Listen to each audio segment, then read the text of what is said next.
Class 9 start करने से पहले बहुत सारी प्रॉब्लम्स हो रही हैं, अब नहीं होने वाली हैं, बिकॉज यहाँ पर आपको मिलने वाला है one solve solution for all your class 9 problem. Now this one thing that is coming to each and every student कि मैम हम क्लास 9 पर तो वो ध्यान ही नहीं दे रहा है, सब लोग क्लास 10 और 10th की बात कर रहे हैं, लेकिन ऐसा हम नहीं करने वाले हैं। हम आज इस वीडियो में बात करने वाले हैं वो कुछ ऐसी चीजें जो आपको क्लास 9 स्टार्ट करने से पहले बहुत बहुत बहुत इंपॉर्टेंटली पता होनी चाहिए।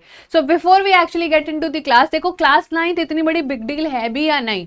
देखो definitely it is a big deal because of the fact कि ये आपका एक ट्रेलर है जो नेक्स्ट ईयर ब्लॉकबस्टर मूवी आने वाली है विच इज योर क्लास 10। यहाँ पर आपका एक फाउंडेशन बनाया जाता है, आपको बहुत सारे जो भी सारे क्लास 9th में सिखाया जाता है वो एक फाउंडेशन बिल्कुल एज इट इज 10th में आपके काम आता है। सो यस डेफिनेटली अगर आपको भी ये लग रहा है कि मैं 9th क्लास में बहुत चिल रहने वाला हूँ या I am very sorted for class 9, so get set serious. अभी सीरियस होने का टाइम बहुत आ गया है, ये टाइम है जहां पर आपको अपने बेसिक्स कॉन्फिडेंस पर काम करना होगा। So this is the right time to build habits for your board exams that you going to give in your class 10। This is the right time to build your basics and obviously इस सब चीजों से आपका confidence भी build होगा when you going to get good marks, right?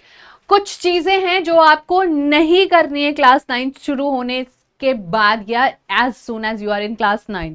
सबसे पहले तो क्लास 9th है और मैं बहुत चिल करने वाला हूँ, ये एक बहुत ही प्रॉब्लमैटिक आइडियोलॉजी है, ये आपको बिल्कुल फॉलो नहीं करनी है। आपको हमेशा रखना है क्लास 9th है, मुझे अपने बेसिक्स बहुत अच्छे करना है जो कि मुझे क्लास 10th में बहुत हेल्प करने वाला है। देन ऑब्वियसली हमें सिर्फ एग्जाम से पहले नहीं पढ़ना है, हमें उससे पहले बहुत सारी चीजें पढ़नी है, अपने बहुत सारे कंसेप्ट क्लियर करने हैं, और ताकि हम लोगों को एग्जाम टाइम पे लास्ट मोमेंट पे कोई पैनिक क्रिएशन नहीं करना अपने लिए। एनसीईआरटी को बिल्कुल इग्नोर नहीं करना है, एटलीस्ट एसएसटी में तो बिल्कुल भी हम अफोर्ड नहीं कर सकते, क्योंकि paper as it is CBSE जो है एनसीईआरटी से डायरेक्टली बनाती है और वहीं पर आंसर आपको लाइन बाय लाइन जो है, अगर आप उसको कर रहे हो तो आप आराम से कर सकते हो। अगर आपकी इंग्लिश थोड़ी सी भी अच्छी तो फिर तो you are good to go. अगर फिर हम बात करें फोकस हमें मार्क्स पर नहीं करना है, क्लास 9 की बात हो रही है, ऑब्वियसली क्लास 10 में हमें मार्क्स पर भी थोड़ा बहुत फोकस करना ही है, बट जब आप पूरा सिलेबस अंडरस्टैंड करके पूरा अपना कंसेप्चुअल क्लैरिटी करके कर रहे हो तो डेफिनेटली आपको बहुत ज्यादा समझ के चीजें समझाई जाएंगी, तो आप बहुत अच्छे से उसको अंडरस्टैंड करके अपने आंसर राइटिंग करोगे, राइट?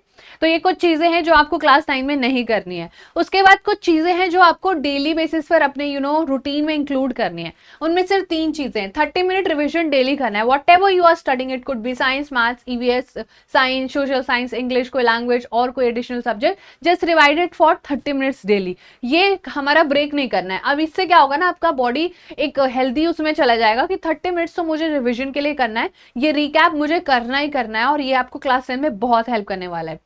हमें हमेशा 1 घंटे की फोकस स्टडी पर फोकस करना है। ये 1 hour is specifically not 1 hour, it could be 30 minute as well, it could be 45 minute, but ये बहुत फोकस्ड होनी चाहिए। जब आपके पास कोई फोन ना हो, कोई डिस्ट्रैक्शंस ना हो, आप बहुत ही हेल्दी से और बहुत ही एक्टिवली उस चीज को पढ़ रहे हो, बहुत ही इंजॉय करके उस पूरी जर्नी को इंजॉय करो, और वो 1 घंटा आप पढ़ो और वो आपको बहुत ज्यादा हेल्प करता है। ये आपको डेली करना है, it could be any subject, okay?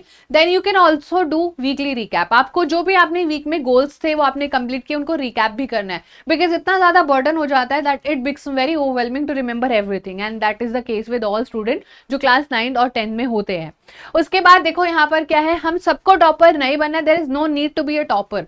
आप बहुत ही ऐसे कॉम्प्लिकेटेड सी बात है मैम, ये किसी बात, हाँ, हमें टॉपर बनने के लिए टॉप जो है पढ़ाई नहीं करनी, हमें whatever we are today we just want to be the better version of ourselves which we were yesterday। So हम इस चीज में ज्यादा फोकस करेंगे कि वो तो हमारी जर्नी है ना, डे बाय डे हम इंप्रूव कर रहे हैं तो हम ऑटोमेटिकली टॉपर बन जाएंगे। हम बहुत सारी गलतियां करें फिर सीख रहे हैं, ऑटोमेटिकली आप टॉपर बनोगे, nobody can stop you. So just ये गोल रखना है कि जो आप आज हो वो कल जो आने वाला हमारा है उसमें आप बहुत अच्छा उससे हो, राइट? तो हमें इवन 0.0001% की भी इंप्रूवमेंट अगर डेली हो रही है तो बहुत अच्छा result at the end of the day आपको देने वाला है। So that's enough for today's video. I hope that you like this video. अब ये आइडियाज आपको फॉलो करने हैं, ये रिलीजियसली सारी चीजें करनी है, बहुत ही मेमोर टास्क नहीं है कि बहुत हम लोगों को बहुत हेवी लग रहा है या बहुत ही ज्यादा प्रेशर हो जाएगा, जी नहीं, आपको मैक्सिमम 1 to 1.5 आवर पढ़ाई करनी है, you will be good to go. So I will see you in another video next time. Thank you so much everyone, sending lots of love, bye, take care.